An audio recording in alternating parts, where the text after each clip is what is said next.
हे काय झालंय नेमकं? हे पाण्याचे लिकेज पाईप आहेत. फुटलेत. त्यांना नगरपालिकेला आम्ही तक्रार करून सुद्धा अजून काम केलेलं नाही. काय सांगितलं नगरपालिकेनं?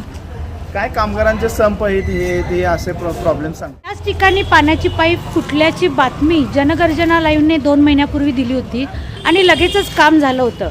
पण काम कितपत चांगलं झालंय हे माहीत नाही, कारण पुन्हा एकदा या ठिकाणी खड्डा. आम्ही वारंवार तक्रार करून या खड्ड्याची अंमलबजावणी केलेली नाही. काय कामगारांचा प्रॉब्लेम आहे काय माहीत नाही, कारण या नगरपालिकेने याची दखल घेतली पाहिजे. आता उरला दसरा 2 दिवस फक्त, तर 2 दिवसात एक काम झालं पाहिजे. तरी लिटर पाणी रोज गेल्या 8 दिवसापासून या ठिकाणी वाया जाते. पूर्ण खालीपर्यंत हे पाणी जातं.